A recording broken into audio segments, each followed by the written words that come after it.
Fala agora sobre saúde, tá? No pronto-socorro Clóvis Sarinho, o diretor da unidade, Dr. Tadeu Alencar, disse que o paciente José Williams, que foi atendido lá no hospital, na unidade, ele teve sim verificada a sua pressão arterial e diz que a equipe do primeiro atendimento, o Tiago Rebolo, não identificou a necessidade de enquadrar o paciente como um caso grave. Segundo o diretor, o paciente foi recebido estável, caminhando, sem cansaço, sem dor, apenas referindo que estava tendo um infarto. Ele foi atendido na classificação de risco, foi vista a pressão arterial, verificada a pressão dele, que estava ali em torno de 146/86. Não foi considerada uma pressão emergencial e, por conta disso, ele não recebeu atendimento no Valfredo Gurgel e os profissionais disseram para que ele procurasse uma UPA. É isso aí. Depois do Valfredo Gurgel, ele foi para o Hospital dos Pescadores. Lá ele foi atendido, mas não resistiu. A equipe médica ainda tentou reanimar o seu José Williams por 40 minutos, mas ele morreu. Ele que tinha um infarto, né? Tava infartando. Antes de ir ao Valfredo Gurgel, ele já tinha passado, segundo a família, pelo Hospital Municipal de Natal. Lá ele também teve o atendimento negado. Em nota, a Secretaria Municipal de Saúde disse que o Hospital Municipal de Natal não é porta de entrada para pacientes cardiológicos e que esses pacientes devem procurar UPAs ou o Hospital dos Pescadores. A Secretaria Municipal de Saúde disse que não tem registro de que o paciente José Williams foi ao Hospital Municipal. Não há o registro, portanto, da entrada dele. Mas a família disse que ele foi até lá e da porta mandaram ele ir para o Hospital Valfredo Gurgel. E a gente hoje recebe aqui no 12 em Ponto 98 o secretário estadual de Saúde Pública, doutor Cipriano Maia, a quem a gente agradece a presença. Muito boa tarde, secretário, seja bem-vindo. Boa tarde, Tiago, boa tarde, Ana Karina, boa tarde a todos que nos escutam. Secretário, quando o governo do estado anunciou que iria fechar a porta do Valfredo Gurgel e que receberia pacientes regulados, né? A gente chegou a questionar como é que ficaria a situação das pessoas que procurassem o Valfredo espontaneamente. Porque está na cultura, né, do povo do Rio Grande do Norte, do natalense, enfim, que o Hospital Valfredo Gurgel é o maior hospital, é o hospital de referência para urgência e emergência. Então, não é de imediato que vai entrar na cabeça das pessoas que elas não podem se dirigir ao Valfredo. No caso desse senhor, ele procurou o Valfredo Gurgel e chegou lá, né, ele não foi atendido como um paciente que estava infartando, né, se regulou, digamos assim, para que ele procurasse uma UPA. Não seria o caso do governo do estado fazer primeiro uma grande campanha de conscientização para depois negar o atendimento no Valfredo Gurgel? Primeiro vamos esclarecer, o Valfredo ainda não fechou a porta. Existe um projeto de regulação que vem sendo discutido com os municípios, com os secretários, com participação do Ministério Público, para cumprir uma decisão judicial, que é antiga, certo? Então, este atendimento que foi feito não se deve ao fechamento da porta. Está correta a proposta de regular a porta, porque nós não podemos ter o principal hospital de trauma do estado atendendo qualquer situação de dor, de incômodos, outros que venha congestionar o serviço, porque isso é um risco de comprometer o atendimento mais complexo e especializado que o hospital precisa fazer. Então nós temos muitas vezes pacientes que vêm do interior em ambulância que poderia ser atendido num pronto-socorro regional, mas o hábito já leva a isso. Mudança de hábito exige evidentemente campanha de educação, por isso estamos trabalhando com os municípios, com as equipes e com a população será trabalhado sim, mas assim como o Hospital Municipal disse que não atendia porque lá realmente não tem porta aberta. Então o serviço hoje ele é organizado em função do seu perfil, das equipes que eles se dispõem, né, para atuar certas especialidades. Então, este atendimento a gente vai investigar realmente os fatos e notificar os órgãos de fiscalização do exercício profissional.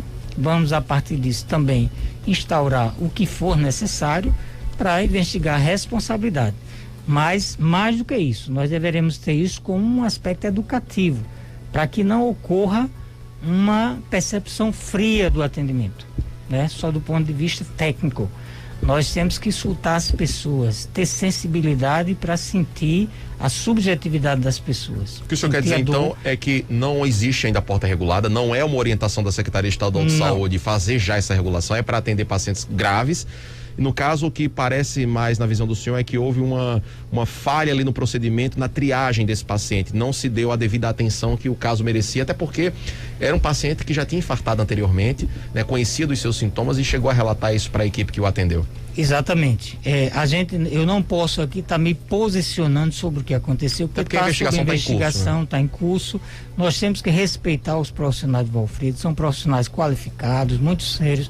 É o principal hospital, né, de urgência do estado, que já salvou muitas vidas, mas existem condutas que podem não ter sido adequadas e isso será investigado e avaliado devidamente. Mas o aprendizado que a gente precisa ter é de que precisamos sim ter mais sensibilidade na escuta das queixas dos profissionais. Isso é parte da política nacional de humanização, que inclusive participei da criação quando estive no Ministério, né? E que é exatamente para além da dimensão física, você escutar as pessoas. E aí a gente vai avaliar o que ocorreu, porque a diretriz da secretaria é muito clara, é salvar vidas, é atender com humanidade, com qualidade, com responsabilidade.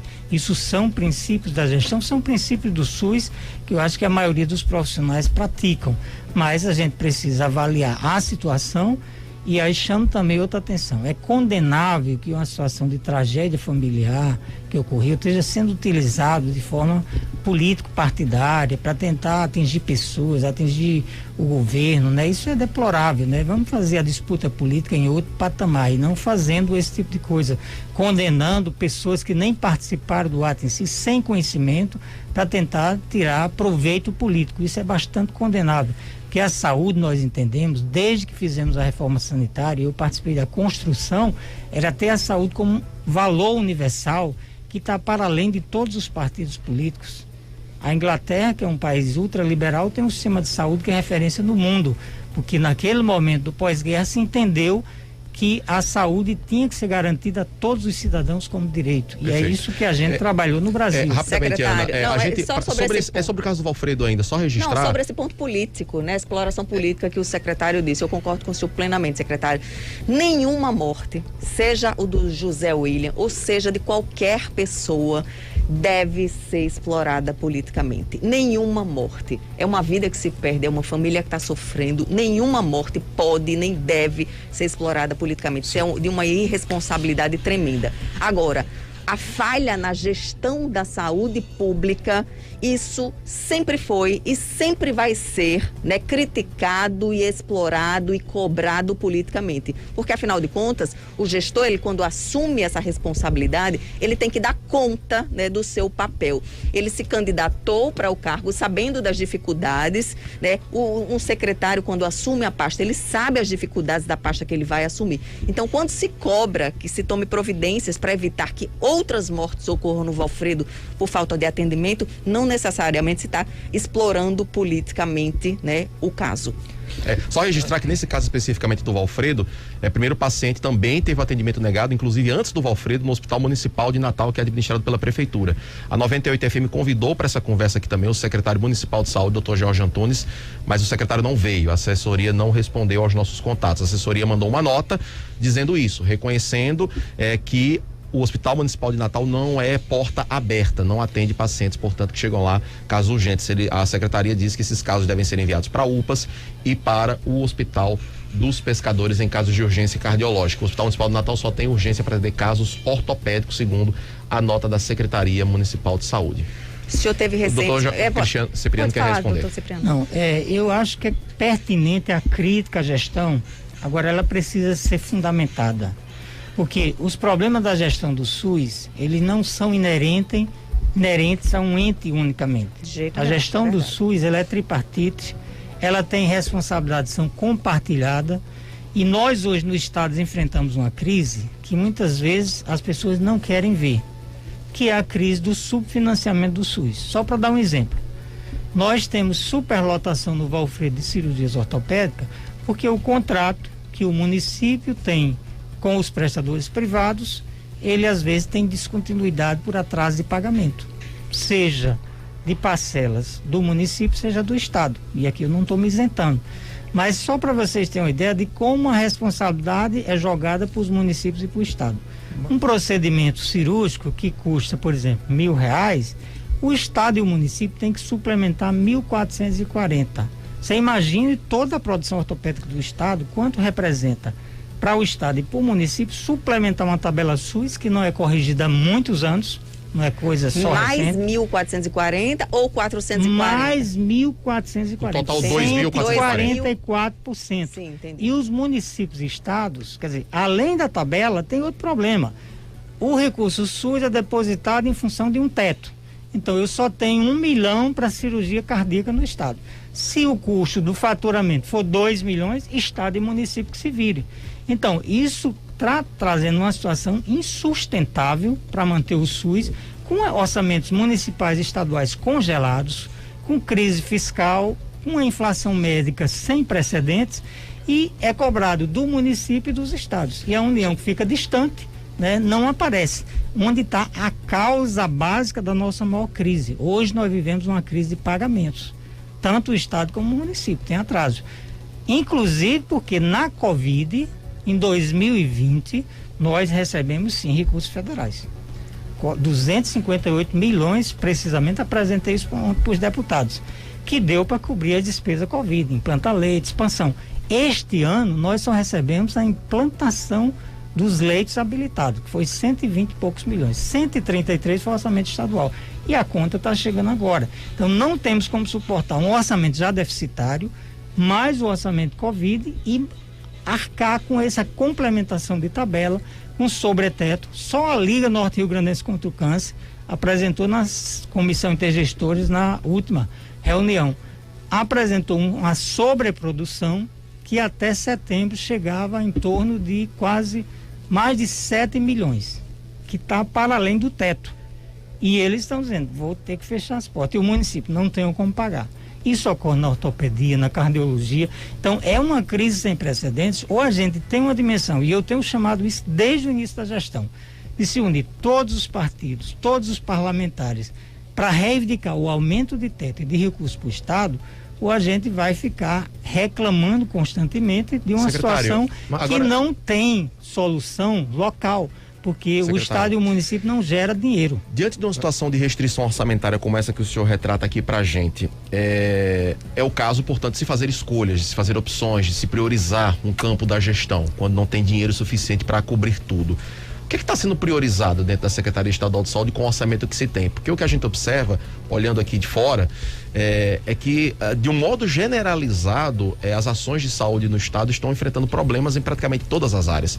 Cirurgias eletivas represadas, terceirizados com pagamentos atrasados. Temos aí também relatos dos próprios servidores da saúde de faltas de insumos os mais básicos possíveis. Esses dias o Sindicato de Saúde relatou que um paciente foi operado no Hospital Tarcísio Maia sem anestesia, porque não tinha um anestésico básico lá. Que não foi confirmado. Perfeito, o senhor daqui a pouco pode responder o Sindicato de Saúde. Então, assim, tá de uma maneira generalizada com problema. Não seria o caso, portanto, de como o orçamento não está dando, priorizar pelo menos algumas áreas, e pelo menos essa assistência mais básica ao cidadão, para que ele não morra sem assistência? Olha, eu acho que priorizar é tudo que temos buscado fazer. Agora, você precisa entender que na saúde as necessidades são ilimitadas e os recursos limitados. Né? E quando você não garante o atendimento, você tem a judicialização. Vou lhe dar um exemplo. Nós temos custeado com recursos do OGE, do Orçamento Geral do Estado, só na área de atenção domiciliar, 300 pacientes em serviço de atenção domiciliar, 400 em oxigenoterapia, mais 80 em home care. Isso é tudo custo do Estado. E você não tem nenhum recurso federal nisso. E temos ainda filas de espera por judicialização. Então, essa conta na saúde é difícil, porque são necessidades imediatas, onde a vida está em jogo, você tem que atender comprometendo, fazendo contrato, mesmo sem ter as bases para tal.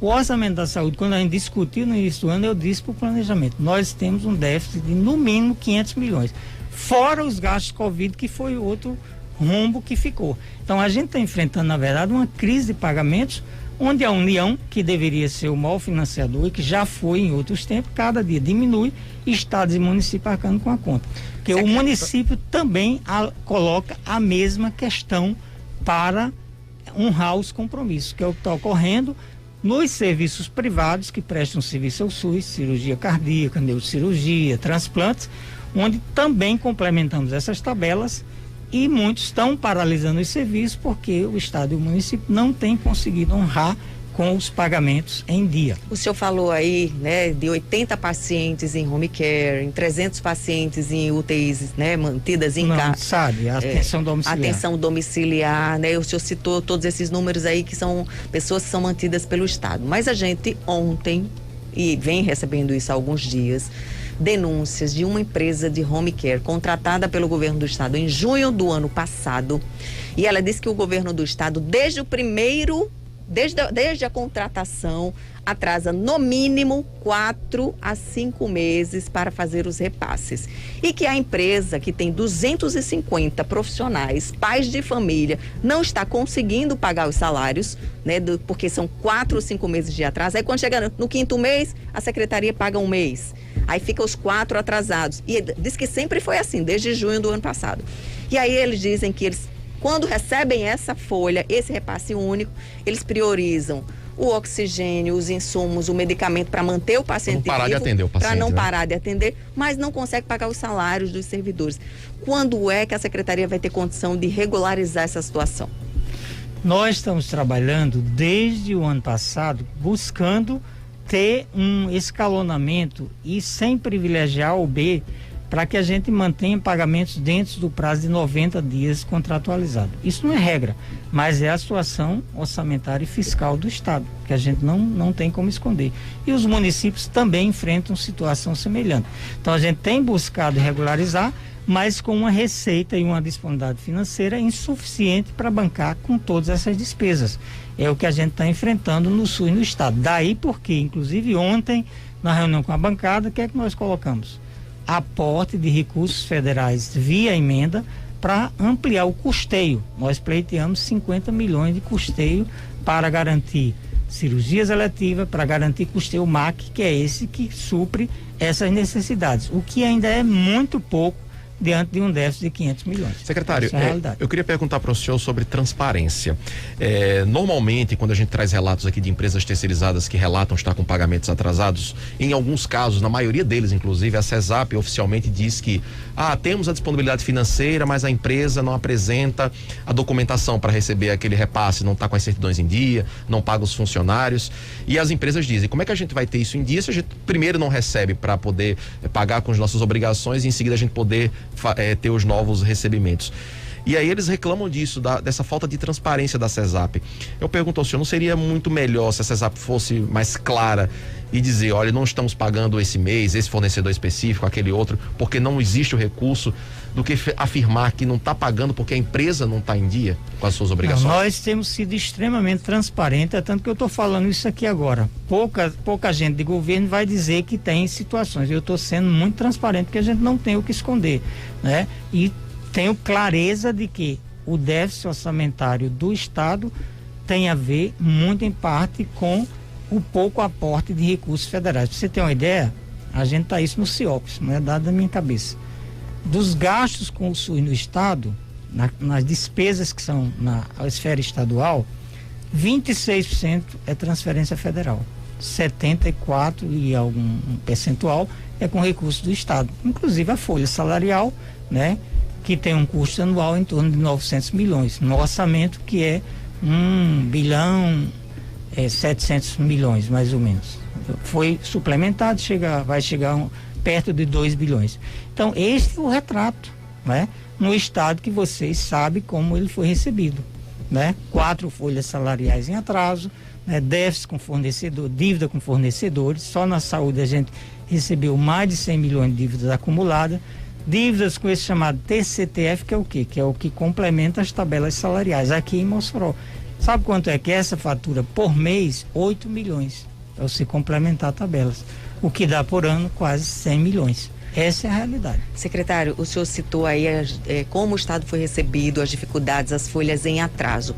E hoje a gente retrata diariamente a situação de anestesiologistas, né, com repasses atrasados, médicos cooperados com 5 meses de repasses atrasados ameaçando paralisar, servidores terceirizados com 5 meses de repasses atrasados ameaçando paralisar, SAMU ameaçando paralisar, Home care com 5 meses atrasado também parando. Os servidores dizendo que não tem alimentação nos plantões, não tem insumo, não tem medicamento, tá faltando remédio na Unicate, tá faltando tudo. E a gente vê o governo dizendo assim, a gente tá pagando os salários atrasados que a gente recebeu, né?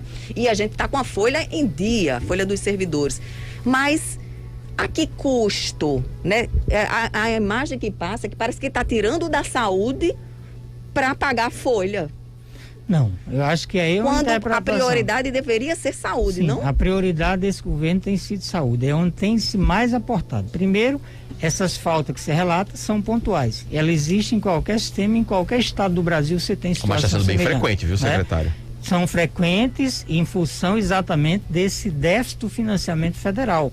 Isso a gente precisa ter em conta. E não é só no estado, é também nos municípios que enfrentam quadros semelhantes. A gente precisa entender que o SUS, desde a famigerada PEC 95 de 2016, que congelou os gastos, inclusive na saúde, nós temos tido um achatamento, uma diminuição dos repasses federais, sem os estados, principalmente o estado como o Rio Grande do Norte, que não tem receitas vultosas, que herdou uma dívida acumulada com o pessoal e para dar conta desse sistema. E nós expandimos serviços e garantimos uma assistência à Covid que a gente pode se orgulhar. Nós abrimos mais de 800 leitos e este ano a parte mais significativa foi com o Orçamento Geral do Estado. Então isso explica sim a crise. Não estamos aqui negando, não temos o que esconder.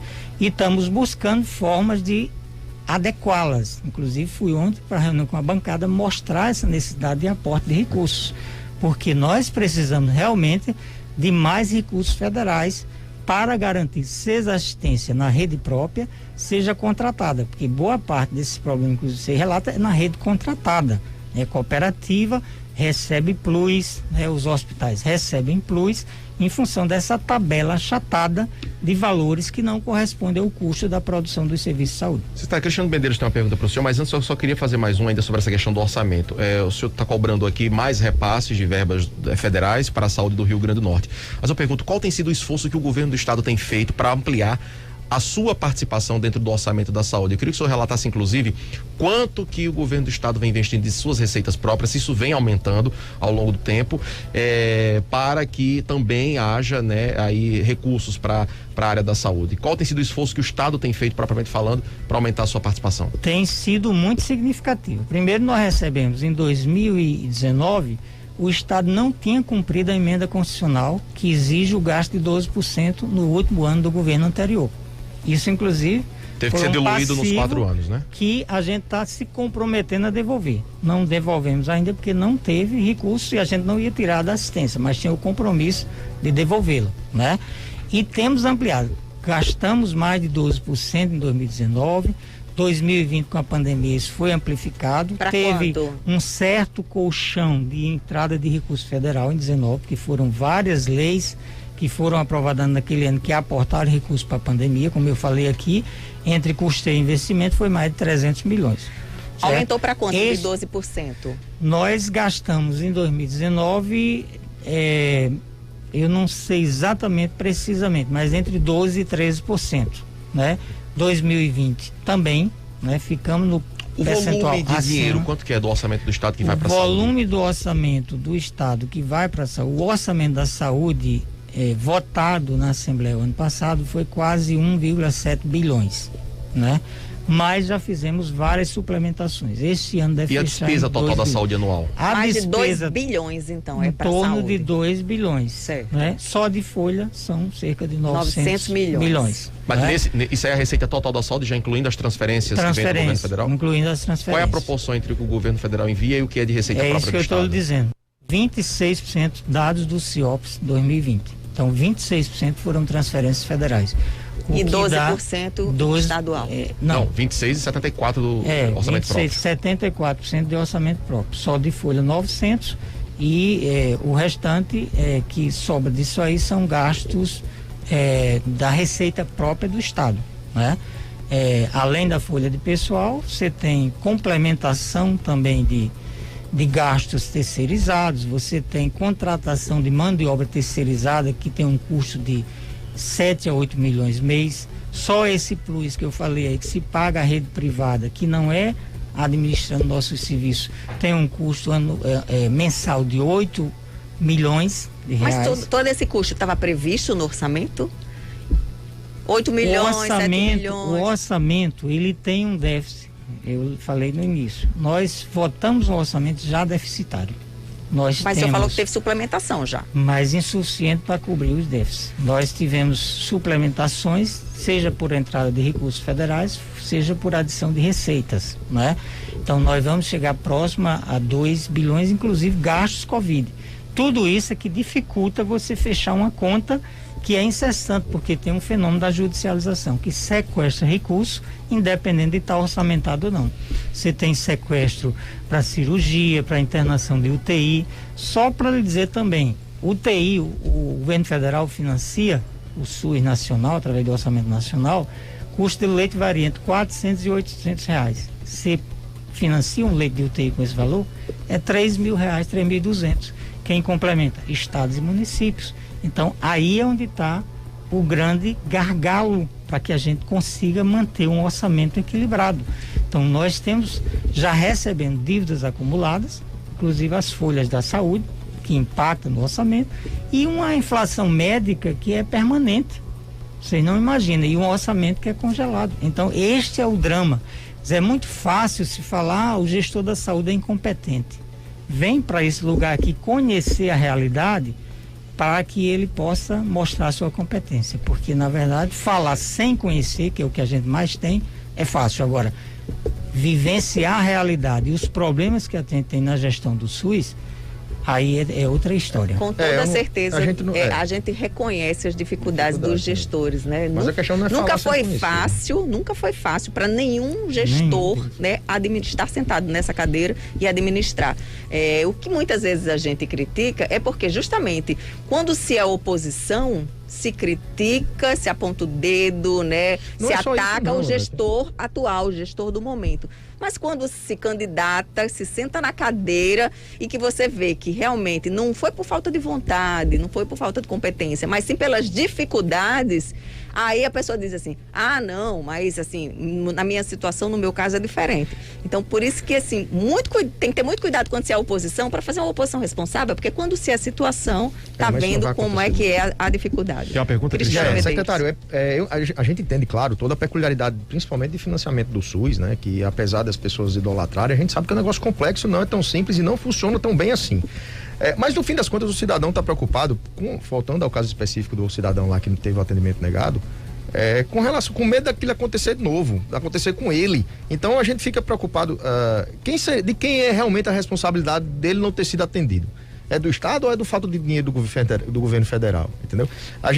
O cidadão fica esperando, até a solução, o que é que a Secretaria de Saúde do Estado vai apontar como solução, como caminho para que aquilo não aconteça mais, por exemplo. Então é isso.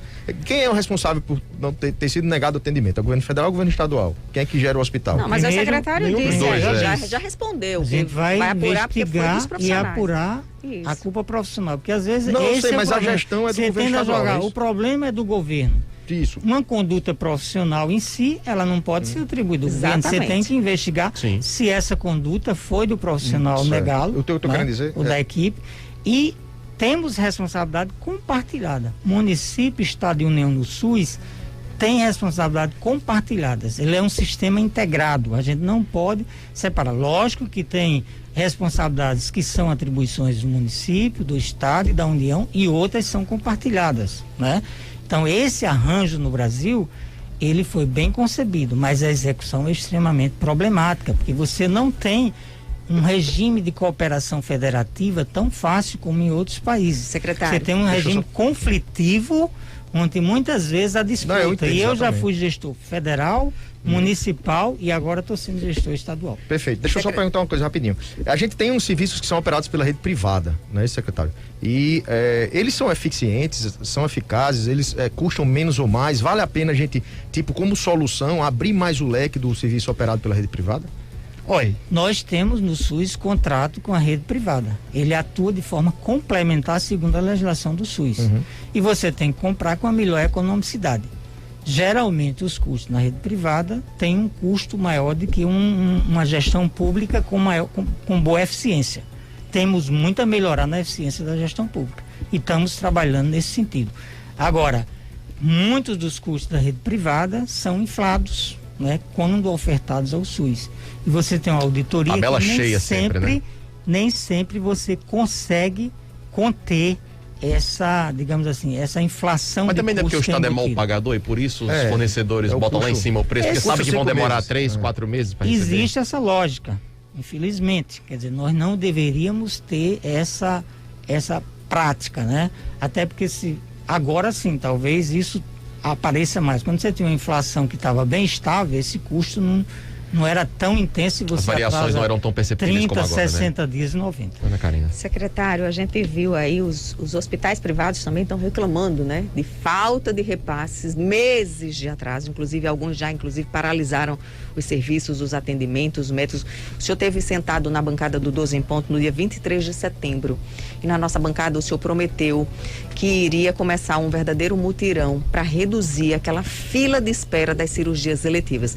Cirurgias que ficaram suspensas, represadas por conta da pandemia, justificável, só que a fila cresceu demais, né? Chegou a passar de 13 mil, só me engano. Passou de 13 mil pessoas naquela época. O senhor prometeu fazer um mutirão aí, fazer 1.500 cirurgias, no mínimo, por mês. Como é que está essa fila hoje?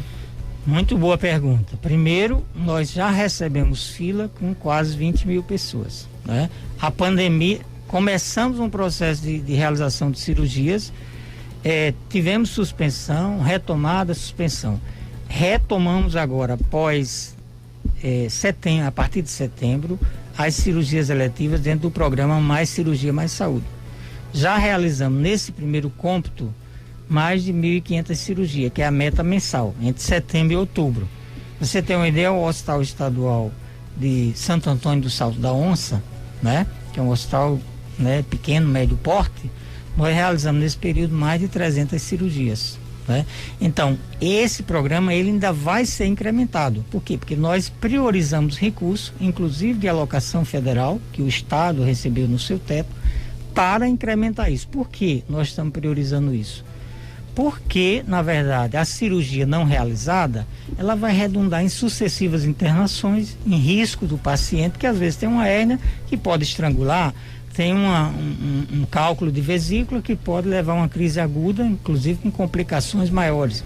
Então a gente está priorizando isso, mas o programa ainda vai ganhar mais fôlego. Secretário. Né? Nós já alocamos recursos, 15 milhões para essa fase inicial e pleiteamos agora para a bancada 25 milhões para a gente dar a garantia de fazermos 1.500 cirurgias por mês e reduzir esse estoque de cirurgias, que é estimado em 15 mil pessoas. Agora, é verdade que o governo federal mandou quase 500 milhões de reais para cirurgias eletivas e que esse dinheiro tem até o fim do ano para ser gasto, se não tem que devolver? Tem essa... Não. Existe esse... Foram alocados 5 milhões o ano passado, certo? Para você ter uma ideia da dificuldade que a pandemia trouxe para a execução de cirurgia, na última reunião do CONAS, em Brasília, dos 350 milhões que foram alocados para o ano, o Brasil todo só tinha gasto 15 milhões. O faturamento até aquele dia, porque às vezes o faturamento leva 3 meses para se processar. Então o recurso estava em estoque. E em 2020, esse recurso não foi usado em cirurgia, foi usado para pagar aos prestadores privados, independente dele ter realizado o procedimento ou não, que nós, como gestores, nunca concordamos com isso, foi uma decisão do governo federal. Então, nós não tivemos recursos utilizados devidamente em 2020 e 2021 tínhamos o risco de perder novamente esses 300 milhões. O pleito do CONAS, e o Ministério atendeu parcialmente, foi de alocar parte desses recursos para o teto dos estados de média e alta complexidade, para ele poder utilizar isso e garantir que esse recurso não fosse perdido. Porque quando ele não é gasto, ele vai para onde? Volta. O Tesouro, para pagar a dívida, né? Então a gente teve uma batalha tremenda, o CONAS, os 27 secretários. E vai conseguir gastar? Vai conseguir fazer? Então, não teremos como gastar esse ano. Por isso que a gente pleiteava que ele fosse incorporado ao teto dos estados e municípios que realizam, para que esse dinheiro não voltasse para o Tesouro e fosse para pagamento da dívida, para continuar salvando vida. Por isso que a gente alocou outro recurso federal, porque nós tínhamos recurso de PPI para cirurgia, que é um valor muito baixo, porque a tabela SUS até isso dificulta. Se eu pago R$300 por uma cirurgia, não tem nenhum serviço privado que queira fazer. Por isso, inclusive, que a gente fez o quê? Contratou uma empresa para fazer cirurgia nos nossos serviços, né? Pagando com esse recurso para complementar nossas equipes. Eu tenho, às vezes, o cirurgião, mas não tenho o anestesista, não tenho o auxiliar, né? Então, a gente está incrementando isso, e olhe que isso era um sonho no SUS há muitos anos que não se realizava. Outros governos fizeram projetos de cirurgia e não conseguiram viabilizar.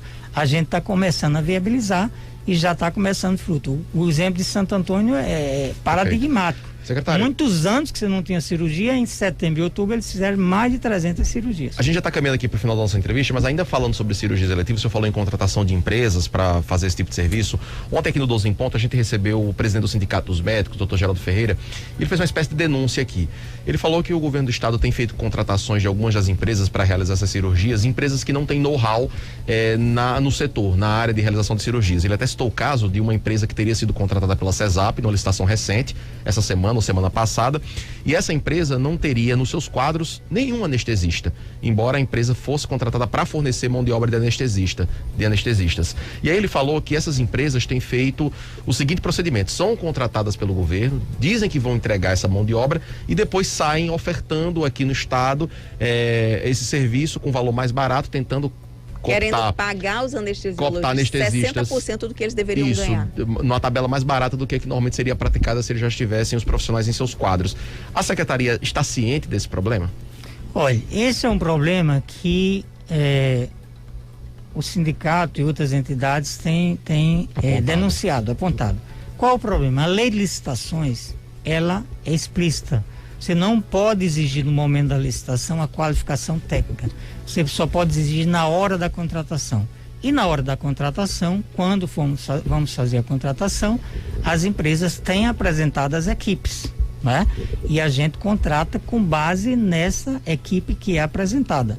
Na área de cirurgia, nós já fizemos isso este ano, de janeiro a maio, inclusive onde realizamos mais de 1.000 cirurgias ortopédicas de pessoas que foram acidentadas e ficaram esperando cirurgia de segundo tempo, e que isso foi bem sucedido. Então, assim, nós avaliamos a qualificação técnica das equipes e o resultado está se mostrando. O serviço tem sido efetivamente prestado. Tem sido efetivado. É isso que a gente precisa ter em conta. Não podemos confundir o interesse da população que precisa ser atendido com o interesse corporativo de profissão A ou B ou de grupo A ou B. Eu já fui sindicalista, mas eu aqui estou como gestor. Eu preciso viabilizar o direito e o interesse da população, o interesse público, e não o interesse de corporação A ou B. Secretário, falar em sindicalistas, né, profissionais de empresas terceirizadas realizam hoje mais uma paralisação de advertência por conta de atrasos, né, dos salários. Param hoje, vão cruzar os braços hoje, cozinheiros, copeiros, auxiliares de cozinhas, todos os empregados de uma das terceirizadas contratadas pelo governo que prestam serviços às unidades hospitalares. E com isso, claro, fica prejudicada a alimentação aí, né, de servidores de plantão, de acompanhantes. Normalmente eles só deixam a comida para os pacientes mesmo, né? Só os pacientes que escapam porque eles cumprem aquela lei da greve, que 30% trabalhando. Quando é que a CESAP vai conseguir pagar esse povo? Pelo que a informação que eu tenho, este mês nós já pagamos boa parte da mão de obra terceirizada. E respondendo uma pergunta anterior, às vezes o problema da fatura não está só na CESAP. A empresa demora a entregar as faturas, demora a comprovar as frequências que são exigidas pela comissão de contratos, e muitas vezes o atraso no pagamento é responsabilidade da própria empresa, mas é mais fácil jogar para o governo do que ela assumir a responsabilidade perante seus servidores. E não dá para trocar a empresa e o governo assumir isso? Não dá, porque a mão de obra terceirizada é lei. O Estado não tem mais quadros terceirizados no seu quadro de pessoal. Ele está sendo extinto, tem poucos servidores. Essa parte terceirizada foi uma lei estadual voltada há muitos anos, não me lembro nem exatamente quando, né? A partir da emenda de 94 do governo federal, que os governos estaduais adotaram. Então temos sim alguns problemas de atraso, mas seja pelo fluxo de caixa, que a gente já falou aqui, seja também muitas vezes porque a empresa não atende devidamente os requisitos de quem é contratado, inclusive com o recolhimento de taxas prévias, que aí fica um nó. Ela diz, não, eu não recolho porque estou com atraso, né? Mas normalmente qualquer contratado, qualquer empresa contratada tem que ter capital para honrar com um período 5 de meses? transição. Não, nós não temos dívidas em geral de 5 meses. 4. A não ser em algumas situações onde ela mesma provocou parte do atraso. Nós temos mantido uma regularidade de pagamento em torno de 90 dias. A Copmed, por exemplo, disse que não recebia desde junho e que depois da sua paralisação... Um ou outro contrato. Nós temos pago em média 90 dias. 5 meses. Temos algumas situações, porque Home Care ficou sem contrato, recebendo por indenização, né? Então tem situações. Eu aqui não estou querendo tapar o sol com a peneira. Nós temos sim problema de fluxo de caixa no governo do estado. Tenho a menor dúvida de dizer isso, né? O gasto maior do que o orçamento disponível, do que a receita disponível.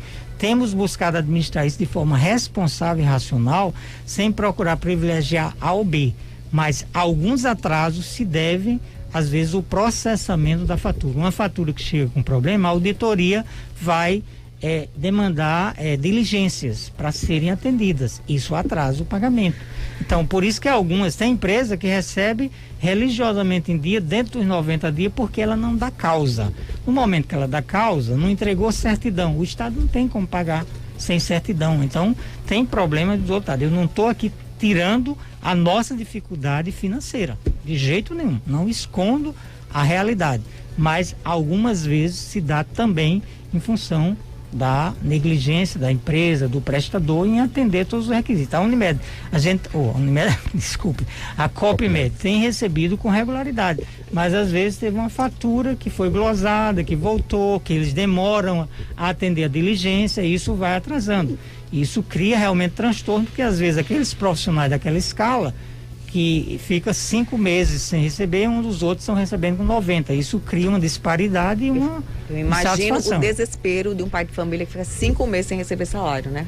Tendo que trabalhar diariamente. No caso dos médicos, ele não tem só essa renda, são várias outras eu falo assim, os terceirizados. Os terceirizados nós né? temos pago Enfim. com uma regularidade muito 90 dias. Assim, homogênea, no Secretário. máximo 90 dias. Mas a empresa tem a responsabilidade de pagar. O fato da gente não pagar a empresa não justifica que a empresa não honre com os compromissos. Uma última pergunta, secretário.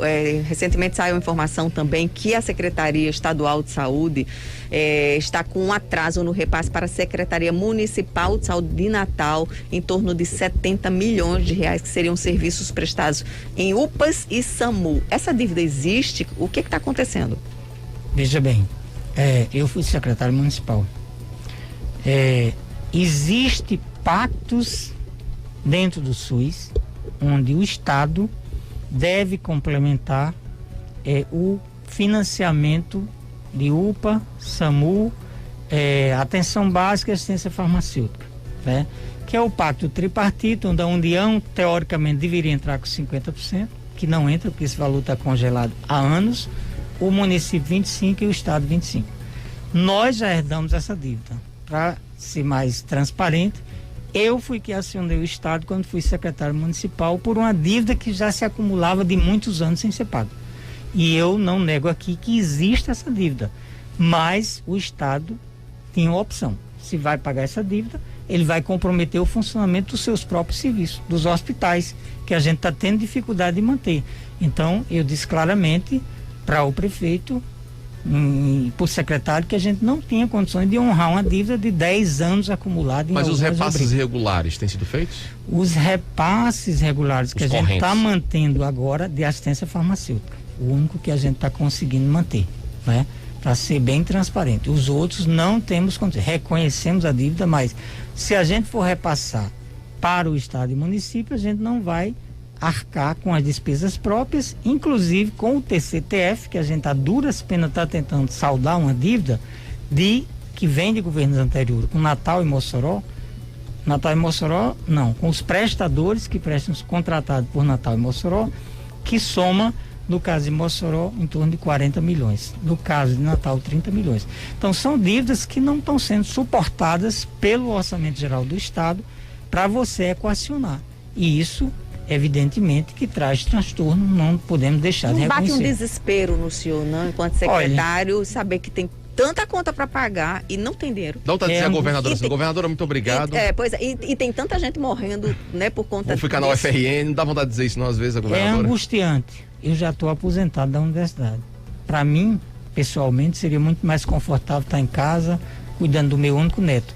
Mas o meu compromisso histórico com o SUS, e eu participei da construção do SUS desde o movimento estudantil, antes do SUS, é que me faz ficar no governo. Porque eu entendo que, com todos os problemas que o SUS tem, ele ainda é um sistema de saúde que salva vidas, que garante atenção à saúde de qualidade, né, com toda a heterogeneidade, né, e que a fé de que a gente possa superar esse momento para ter uma situação de oferta mais adequada, porque já tivemos vários avanços nesse governo que a gente pode relatar, né, e que precisam ser ponderados, inclusive com a interiorização da saúde. A própria Covid é um exemplo. Nós abrimos leitos em todas as regiões do estado que salvaram vidas. Perfeito. São mais de 14 mil vidas que foram atendidas nos hospitais regionais ou contratados regionalmente. Caicó, Pau dos Ferros, Açu, Santo Antônio, por aí. Secretário, a gente quer agradecer imensamente a presença do senhor aqui no 12 em ponto 98. Nosso tempo já expirou. A gente, inclusive, tem outros questionamentos aqui. Eu até vou fazer um bem rapidinho. Recentemente, o governo do estado informou, através do controlador Pedro Lopes Neto, que teria sido determinada a CESAP a elaboração de um relatório mostrando os reais benefícios de o Estado estar no consórcio Nordeste. Né? O Estado chegou a divulgar que fez uma compra de medicamentos na qual economizou 600 mil reais, mas o controlador disse que ia ser feito um relatório preciso para mostrar quais são os benefícios de o Estado estar nesse consórcio.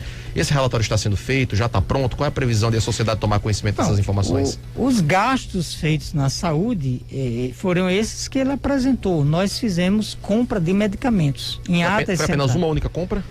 Não, creio que foram algumas compras que dão esse valor de economia, porque a diferença entre você comprar cada município, cada estado e ter um consórcio onde você ganha volume e poder de barganha. Mas ele custa 1 milhão por ano, então não está sendo tão vantajoso assim para o estado. Bem, isso se você considerar só a saúde, mas se você considerar que todas as áreas do consórcio podem estar sendo beneficiadas, isso não existe só o consórcio Nordeste, existe o do Centro-Oeste, várias regiões se organizaram, como nós estamos propondo aqui o consórcio interfederativo regional para gerenciar as policlínicas, que é uma forma efetiva do município agregar recursos para ter uma atenção qualificada, inclusive usando a referência do Ceará, que tem um modelo bem sucedido de policlínicas gerenciadas pelo consórcio, onde o Estado banca 40%, os municípios 60%. A gente já teve a aprovação do consórcio em 3 regiões. Região do Siridó, né, na região de Açu, né, Pau do Ferro, que está em discussão. Se referenciando nesse exemplo do Ceará, porque diante do contexto de crise de financiamento, nós temos que agregar recursos, racionalizar a contratação e assegurar uma oferta mais racional, inclusive para suprir um gargalo imenso que é o da alta complexidade ambulatorial no SUS. Muito obrigado, secretário Cipriano Maia, pela participação aqui no 12 em ponto, né? Pelos esclarecimentos, pelas informações. Muito obrigado. Estamos aí para estar sempre fazendo um bom debate. Obrigado, secretário. 13h40, tempo esgotado do 12 em ponto, gente. Vamos só rapidamente saber quem foi que venceu a promoção aí pro show de Toquinho. Vini Marinho, quem é que tá levando os 2 pares? Vamos lá, meus amigos, olha só, quem tá levando o primeiro par é o ouvinte Marcos Henrique, final do telefone 1972, e quem tá levando o segundo par é o ouvinte José Inácio da Silva, final do telefone 9172. Ganhadores podem passar aqui na 98 hoje ou amanhã com seu documento de identidade em mãos. Rua Carlos Chagas, 3466, Brunei Candelária Center, passa por aqui de 1h da tarde até às 6h da noite. Detalhe para uma mensagem aqui, Tiago, que nós recebemos. Ele diz o seguinte, ó: fala, Tiago, quero falar ao Toquinho que não se faz um castelo com 5 ou 6 retas, ok? Não tem jeito, mas você pode desenhar uma casa, um casebre, no máximo um sobrado, entretanto jamais um castelo com essas retas, viu? Obrigado ao nosso ouvinte, parabéns. Gente, eu agradecer aqui a Cristiano Medeiros, a Marcelo Lira, bom demais recebê-los aqui. Marcelo, venha outras vezes até pra gente lhe dar a oportunidade de comentar mais, falar mais. Hoje o secretário Cipriano esteve aqui conosco, o tema era absolutamente relevante, precisávamos dos esclarecimentos. Excelente pra gente. Boa tarde a todos, gente. Vem aí, show da tarde com Vini Marinho, mais tarde tem mais jornalismo, 18 horas com o Repórter 98. Um beijo, até amanhã.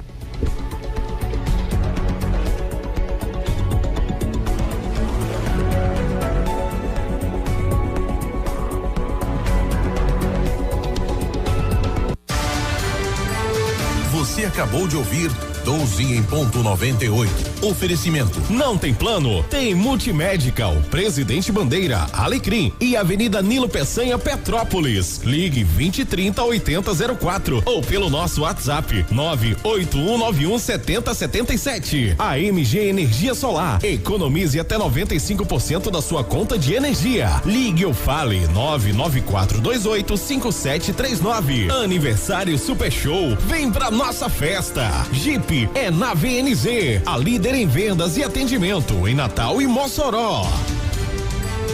Estamos apresentando 12 em ponto 98. Oferecimento. Não tem plano? Tem Multimedical. A MG Energia Solar.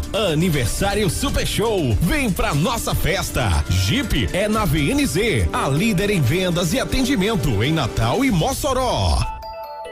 Sua conta de energia vai sumir. Chegou a MG Solar. Então não perca mais tempo e comece a economizar. A MG Energia Solar na sua casa ou empresa. A MG é muito mais economia pra você. Não, não, não, não, não. Conta de energia eu não pago mais não. Não, não, não, não, não. Conta de energia eu não pago não. A MG Solar, energia solar sustentável, é o melhor investimento para sua casa ou empresa. Quer ficar livre da sua conta de energia? Então passa lá na MG. Tá esperando o quê? Passa lá na MG. Rua Antônio Ribeiro de Andrade, 183, Neópolis. Eu vou sim! Eu vou mesmo, porque eles levam as compras para você. É mais conforto, comodidade e segurança na volta para casa. Consulte as condições com o Super Show da sua preferência. E qualquer dúvida, chame no Instagram, @redesuper.show. Siga, fique de olho nas ofertas e... Vem pro Super Show, vem aproveitar! Vem aí, programa Show da Tarde. 98. ZYD 517.